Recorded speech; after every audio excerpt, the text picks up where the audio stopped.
Assalamualaikum warahmatullahi wabarakatuh. Perkenalkan, nama saya Abdurrahman, mahasiswa Universitas Pelita Bangsa. Di sini saya akan menjelaskan terkait manajemen sumber daya manusia di tempat saya bekerja. Sebelumnya, bahwasanya salah satu elemen terpenting dalam sebuah organisasi atau perusahaan ini adalah sumber daya manusia. Sebab tenaga manusialah yang menggerakkan motor bisnis dan kegiatan-kegiatan yang dilakukan perusahaan. SDM ini membutuhkan suatu alat manajerial untuk mengatur, mengawasi, dan mengevaluasi kinerja mereka dalam hal pertanggungjawabannya terhadap perusahaan. Hal inilah yang mendasari eksistensi manajemen sumber daya manusia dalam organisasi atau perusahaan. Baik dalam manajemen sumber daya manusia di dalam perusahaan yang saya tempati bekerja, ini perusahaan yang bergerak di bidang instalasi jaringan. Di sini saya akan sedikit menjelaskan tentang manajemen sumber daya manusianya. Yang pertama, perencanaan sumber daya manusia, yang mana proses pengkajian dan kebutuhan sumber daya manusia secara sistematis ini untuk memastikan bahwa sejumlah karyawan yang dibutuhkan dan sesuai dengan persyaratan keahlian yang telah ditentukan dan tersedia pada saat diperlukan. Dan juga dalam analisa jabatan di dalam perusahaan ini untuk menentukan tugas, tujuan, keahlian, pengetahuan, serta kemampuan yang dibutuhkan. Saya akan sedikit menjelaskan tentang proses perencanaan sumber daya manusia. Baik, dalam proses perencanaan sumber daya manusia, yang pertama perekrutan.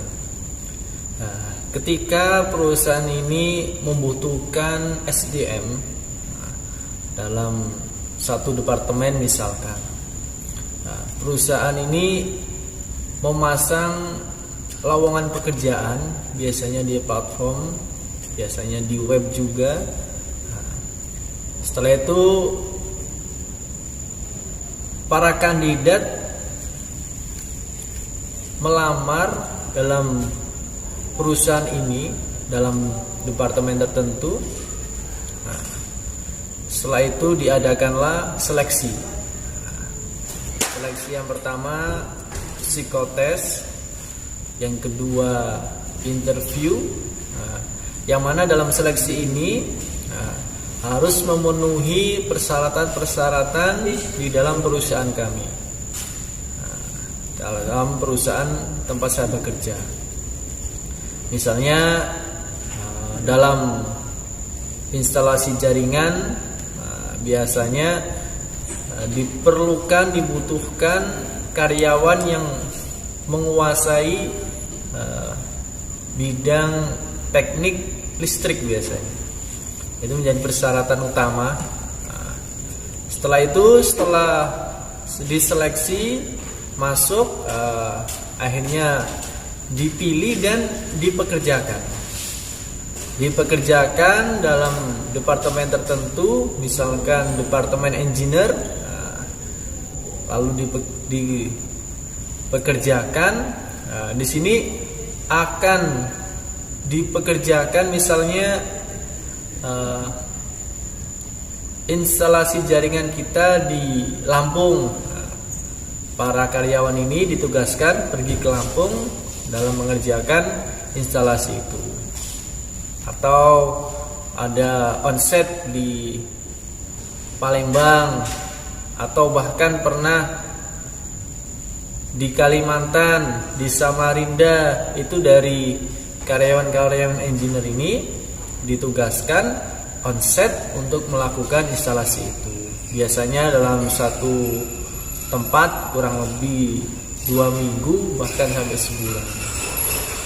Setelah itu perusahaan juga mengadakan pelatihan dan pengembangan.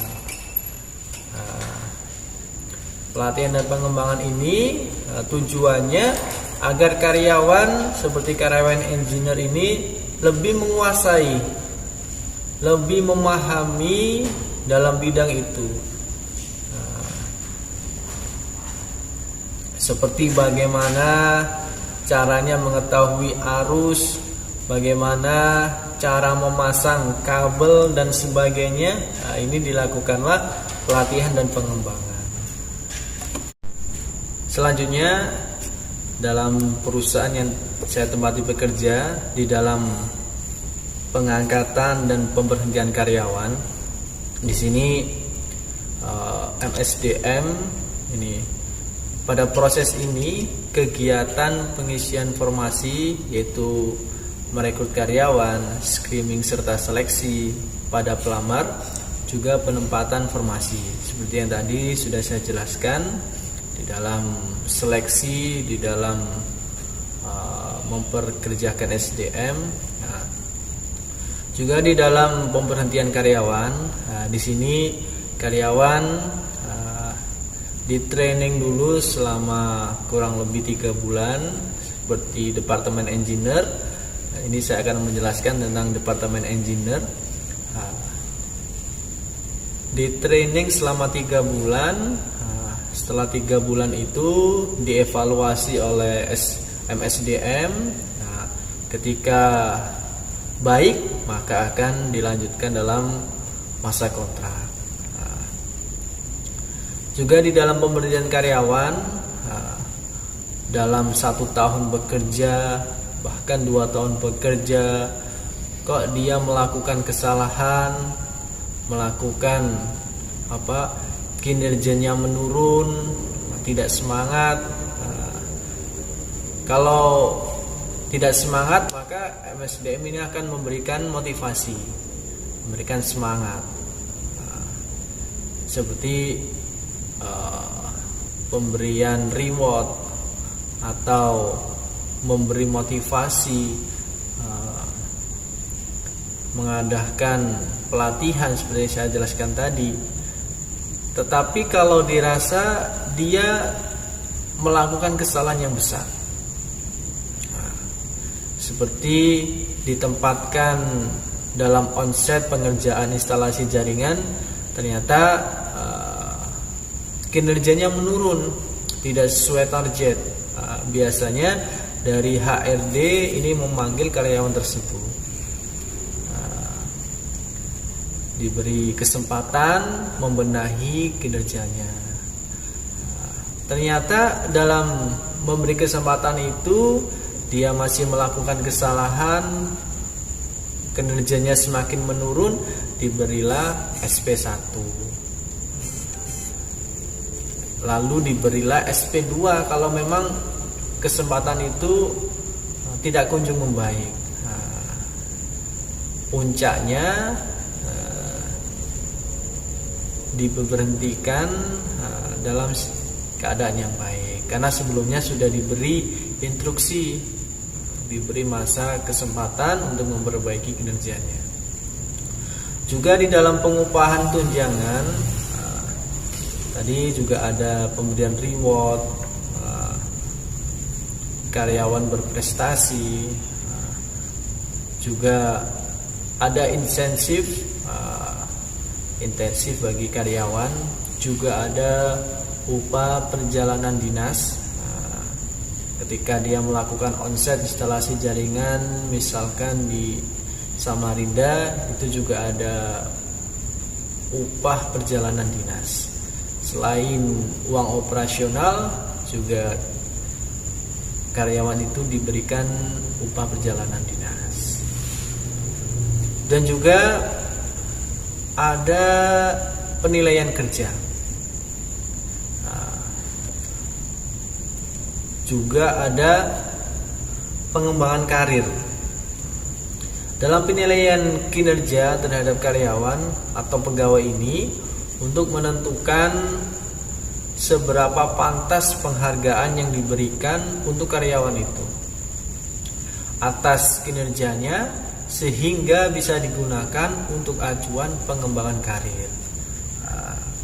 Seperti pengembangan karir dalam perusahaan tempat saya bekerja ini, dirasa dia menjadi engineer dalam departemen engineer, dia berprestasi, dia menguasai bidang itu. Setelah dilakukan penilaian kerja, dia termasuk karyawan yang berprestasi. Akhirnya dia bisa diangkat menjadi PI, Project Implementation.